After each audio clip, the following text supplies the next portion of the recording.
जैसा कि देख पा रही है पे फिक्सेशन का फॉर्मेट है। बहुत सारे साथी हमें फ़ोन कॉल्स भी कर रहे हैं, कमेंट्स भी कर रहे हैं कि सर इस पर वीडियो बनाइए। ऑलरेडी बना हुआ, लेकिन चलिए न्यू डेडिकेटेड वीडियो बना देते हैं। तो यहाँ पर एक मेनली क्वेश्चन है कि जो हमारा जो नियोजित शिक्षक में वेतन था उसका लेवल इंडेक्स क्या होगा, फिर उसके बाद विशिष्ट बनने के बाद लेवल इंडेक्स क्या होगा, अगली वेतन वृद्धि कब होगी, पूरी जानकारी ऑथेंटिक दी जाएगी, जो कि पत्र के आलोक में और नियम के अनुकूल। ये फॉर्म 31 एडवांस का क्लेम सेटलमेंट का मैसेज है। सेटलमेंट मैसेज आने के बाद 2-3 दिन में रुपए आ जाता है। वहीं पर फॉर्म 19 है, उसके बाद फॉर्म 19 के बाद यहाँ पर फॉर्म 10C का भी हम स्क्रीनशॉट रखे हुए, मतलब बहुत सारे शिक्षकों का हमने ऑनलाइन किया है वो। नमस्कार, सलाम, आदाब साथियों, मेरा नाम अब्दुल कलाम, मेरे चैनल में स्वागत है। चलते हैं वीडियो को शुरू करते हैं। एग्जाम्पल के लिए हमने गोपालगंज के जिला शिक्षा पदाधिकारी का पत्र निकाला है। ऐसे सभी जिला का लगभग सेम पत्र जारी हुआ है और अपने स्तर से उसको समझ सकते हैं। यहाँ पर मेन क्या है कि फिक्सेशन की प्रक्रिया शुरू हो गई है। बहुत सारे साथी परेशान इसलिए थे, जो जान समझे तो वो परेशान नहीं थे कि सर पहले मिल रहा था हमको कितना, अभी मिल रहा है कितना, मतलब 10 से 15 हज़ार लॉस हो रहा है, अब क्या होगा। जो एग्ज़ाम नहीं दिए हैं वो तो जो है एकदम क्या बोले, वो प्रचार कर रहे हैं। लेकिन नियम समझिए, ठीक है आप नहीं दिए अच्छी बात है, आपका अलग थिंकिंग है, अपना तो सबका अलग अलग ये होता है, लेकिन नियम क्या कहता है। देखिए यहाँ पर जो पत्र जारी हुआ है फिक्सेशन के लिए, इसमें स्पष्ट कहा गया है कि वेतन जो वृद्धि होता है कब होता है, वर्ष में एक बार होता है, ठीक है। तो यहाँ पर वित्त विभाग की अधिसूचना इतना की संख्या में प्रावधान है कि किसी भी नियमित कर्मी मतलब राजकर्मी का पूरे वर्ष में एक ही वेतन वृद्धि दे है। स्पष्ट कर दिया गया है कि 2 जनवरी से 1 जुलाई के बीच जिनकी भी योगदान हुई है उनका अगली वेतन वृद्धि जो होता है 1 जनवरी को होता है, ठीक है, जो भी साल का आ जाए।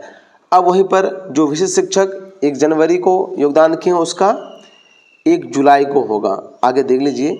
जबकि 2 जुलाई से 1 जनवरी के बीच योगदान किए हैं उनका वेतन वृद्धि कब होगा, 1 जुलाई को होगा। तो स्पष्ट यहाँ समझ गए होंगे, नियम के अनुकूल है। अब रही बात जो मार्च में ज्वाइनिंग किए हैं जो सक्षमता 2 वाले, तो उसका क्या होगा, 1 जनवरी को ही इंक्रीमेंट होगा, क्योंकि उसका 1 जनवरी से 2 जनवरी से 1 जुलाई के बीच का यहाँ पर क्राइटेरिया है। चलते हैं फॉर्मेट को हम देख लेते हैं। बहुत अच्छा से यहाँ पर बारीकी से यहाँ पर मेंशन किया गया, लगभग सभी जिला के पत्र में ऐसा अंकित है। अब एक ही चीज़ को लेकर के वहाँ पर डाउट है शिक्षकों का, जो कि फॉर्मेट में हम बताते हैं। इसी तरह का फॉर्मेट सभी जिला का रहेगा, 1-2 नंबर आगे पीछे यहाँ पर सीरियल हो सकता है। तो कंटेंट को समझिए। शिक्षक का नाम, प्राण नंबर, वर्ग 1 to 5, 6 to 8 जो भी क्लास के हैं, विषय कौन से विषय के में बहाल है, सामान्य जो भी है, नियुक्ति की कोटि में कौन से कोटि में बहाल हुई है आपकी, ठीक है, विद्यालय का नाम, यूडाइस कोड, प्रखंड, विशिष्ट शिक्षक आईडी जो कि आपके नियुक्ति पत्र में है, विशिष्ट शिक्षक नियुक्ति पत्र में, वो फिल कर लीजिएगा। यहाँ पर आपको जन्म तिथि, विशिष्ट शिक्षक के रूप में योगदान की तिथि, प्रशिक्षण की तिथि जब प्रशिक्षण आप प्राप्त किए हैं, दक्षता या बीटेड सीटेड जो भी है यहाँ पर फिल कीजिएगा, या दक्षता बीटेड या सीटेड जो भी उत्तीर्ण किए उसका डेट यहाँ पर फिल करना है। बैंक संख्या, एफसी कोड, स्थानीय निकाय के रूप में प्रथम योगदान मतलब पहली योगदान कौन सा है। जो साथी शिक्षा मित्र हैं उसका योगदान की तिथि 1/7/2006 के पूर्व जो हुआ है उनका 1/7/2006 अंकित करना है, मतलब मान के चलिए 2003 या फिर 2004 के बीच तो आपको इतना ही अंकित करना है, स्पष्ट कर दिया गया है। फिर यहाँ पर देख रहे हैं प्रशिक्षित वेतनमान की तिथि, मतलब होता क्या है कि योगदान या प्रशिक्षण जो बाद की तिथि है वो देना। जो अनट्रेन वाले शिक्षक साथी हैं जब ट्रेन किए तभी का तिथि देंगे, लेकिन जो साथी पहले ट्रेंड थे, बहाली हुई है, तो प्रशिक्षण वेतनमान कब होगा, उसकी बहाली की तिथि ही होगा। अब यहाँ पर क्या क्या स्थानीय निकाय शिक्षक के रूप में योगदान की तिथि से अध्यावधि पर कोई सेवा टूट हुआ है तो नहीं, यहाँ पर क्या करना, नहीं आपको लिखना है। उसके बाद 20 नंबर समझिए, बहुत ही इंपॉर्टेंट है, सब यहीं पर कमेंट करते हैं। 20 नंबर में जो यहाँ पर दिया गया है, हो सकता है कि आपका आगे पीछे नंबर हो आपके फॉर्मेट में आपके जिला में, यहाँ पर समझने की जरूरत है। यहाँ सब गड़बड़ करने कोशिश करते हैं। देखिए यहाँ पर क्या लिखा हुआ है, पत्रांक दिनांक के आलोक में स्थानीय निकाय के शिक्षक के रूप में विशिष्ट शिक्षक की योगदान की तिथि, मतलब जो विशिष्ट शिक्षक बन गए हैं वो स्थानीय निकाय के रूप में योगदान की तिथि उनका क्या है, उसके बाद कितना उसको लेवल प्राप्त है। लेवल क्या होता है कि 1 to 5 है तो लेवल 2 होगा, 6 to 8 है लेवल 3 होगा, ठीक है। उसके बाद इंडेक्स, तो इंडेक्स भी आपको हम दिखा देंगे, यहाँ पर क्या फिल कीजिएगा। साथ ही यहाँ पर आगे देख लेते हैं, आसपास लिखा हुआ भी है, देख लीजिए लेवल 2 से शुरू है, मतलब 1 to 5 का 2 होगा, 6 to 8 का 3, 9 to 10 का 5, 11 12 का 6 लेवल, ठीक है। अब वही विशिष्ट शिक्षक के रूप में योगदान की तिथि क्या है आपका, अब यहाँ पर कौन से लेवल आपका, जैसे 1 to 5 है तो 2 दे दीजिएगा। यहाँ पर इंडेक्स कितना होगा तो हम कैलकुलेट करके बताएंगे, जैसे कि एक हम फॉर्मेट भी दिखाएंगे। इसके अलावा आप अपना इंडिविजुअली पूछ सकते हैं, कमेंट कर सकते हैं। आपके कमेंट में हम लिख देंगे कि आप नियोजित में आपका इंडेक्स, लेवल और इंडेक्स कितना होगा, और विशिष्ट में इंडेक्स और लेवल कितना होगा। मूल वेतन यहाँ पर अंकित हो जाएगा, उसका हम दिखा भी देंगे अभी। उसके बाद पूर्वोदय आवास भत्ता, पूर्वोदय आवास भत्ता जो भी आपके यहाँ मान के चले 5% है तो 5% वो जगह पर डिपेंड है। अगली वेतन वृद्धि तो आपको स्पष्ट है, जो शिक्षक विशिष्ट शिक्षक 1 तारीख को ज्वाइनिंग किए हैं उसका क्या होगा, 1 जुलाई 2025 को होगा। जो 1 जनवरी के बाद किए हैं उसका हो जाएगा 1 जनवरी 2026, ध्यान में रखिए, ठीक है।